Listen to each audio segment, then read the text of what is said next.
আধমরা হয়ে আছে। না হয় কিন্তু তোদের কপালেও শনি আছে। স্যার, আপনি টেনশন নেবেন না, ওর মাথা থেকে সব 2 নাম্বার চিন্তা একদম বের করে ফেলে দিব। তারপর ওসি স্যার চলে যায় আর আমাকে লকআপে ঢুকিয়ে সারা রাত মারধর করে। আমার রুহু যেন এখনই বের হয়ে যাবে। সকালবেলা ওসি স্যার আসে আর আমাকে লকআপ থেকে বের করে ওনার সামনে নিয়ে যায়। বেটা, এখন কেমন লাগছে? তুই জানিস না কার মেয়ের দিকে নজর দিয়েছিস? সামনের থেকে এসব করার আগে দেখে নিবি ওই মেয়ের বাবাও আমার মতো বড় অফিসার কিনা।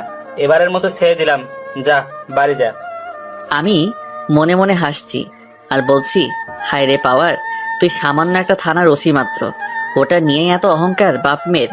আর আমি কে সেটা যদি তুই জানতি তাহলে মাটি ছিদ্র করে সেটা নিচে ঢুকে যেতি। যাক, সমস্যা নেই, সময়ের অপেক্ষায় বসে থাকলাম। আমারও সময় আসবে, একক দশকে সব হিসাব করে নিব। কম দামি কাপড় আর নর্মাল গেট আপ নিয়ে থাকি বলে চোখে পড়ে না। থানা থেকে বের হয়ে 2 কদম দিতেই 20-25টা দামি গাড়ি আমার সামনে দাঁড় করায়, যেমন Lamborghini Veneno, Mercedes Benz Maybach, Ferrari Pininfarina Sergio, Maybach Exelero ইত্যাদি। এই টাইপের গাড়ি সব কয়টা দরজা অটোমেটিক খুলে যায়। আমি একটাতে উঠে বসে গেলাম, তারপর সেটাতে করে বাসায় চলে যাই।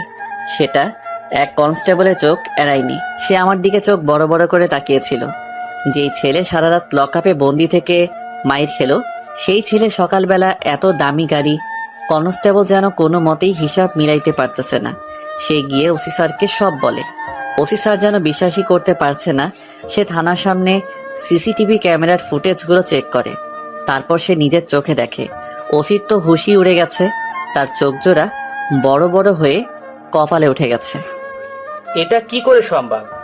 যেই গাড়ি কয়েক বছর মেহনত করলেও কিনতে পারবো কিনা তার কোনো নিশ্চয়তা নেই, আর এমন খ্যাত মার্কা ছেলের কাছ থেকে এত দামি মডেলের গাড়ি, তাও আবার বিভিন্ন ব্র্যান্ডের, যেই গাড়ি শহরের কোটিপতিরাও কেনার ক্ষমতা রাখে না।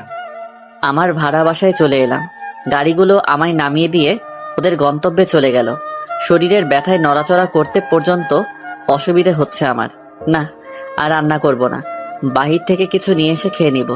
কিন্তু হাঁটাচলা করতে পারছি না। মনে হচ্ছে যেন পায়ের হাড়টা ভেঙে গেছে। ব্যথায় কাতর হয়ে যাচ্ছি। না পারতে ডক্টরের কাছে গেলাম। উনি আমার পা দেখে বলে দিল পায়ের ভিতরের হাড় ভেঙে একটার উপরে একটা উঠে গিয়েছে। উনি রাতারাতি প্লাস্টার করে দিল। পরের দিন সকালবেলা উঠে ফ্রেশ হয়ে নিলাম।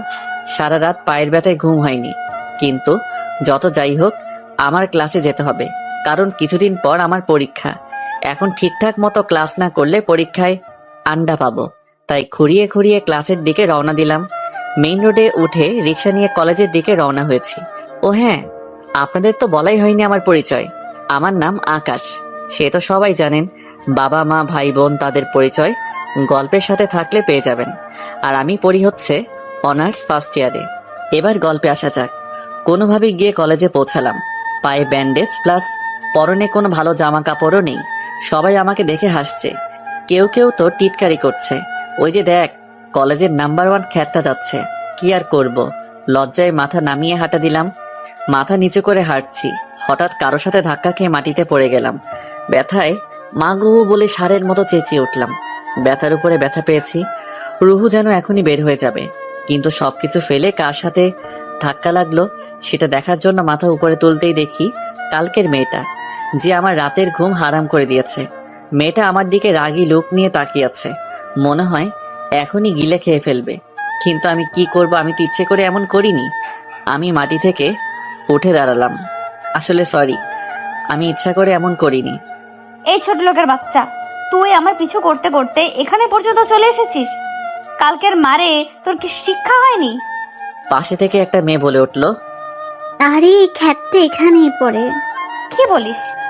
আমি এই খ্যাতদের কলেজে ট্রান্সফার হয়ে এসেছি? ছি, আমার ভাবতেও তো গা শিউরে উঠছে। আমি চুপচাপ দাঁড়িয়ে আছি আর ভাবছি, পোশাক আশাকে যদি মানুষকে খ্যাত আর ছোট লোক নির্বাচন করা হয়, তাহলে তোরা আমার কাছে এর থেকে বড় খ্যাত। তোরা যেই কাপড় পরে নিজেকে মডার্ন আর বড় লোক দাবি করছিস, সেই কাপড় দিয়ে আমার ঘরের ময়লা পরিষ্কার করে। থাক, আর নিজেকে মহান বলে পরিচয় দিব না। আমি খ্যাত, তাই আমাকে সবাই খ্যাত বলে। এই ছোট লোক, তুই এখনো যাসনি? দূর হ আমার চোখের সামনে থেকে। সবাই আমাকে দেখে হাসাহাসি করছে, কারণ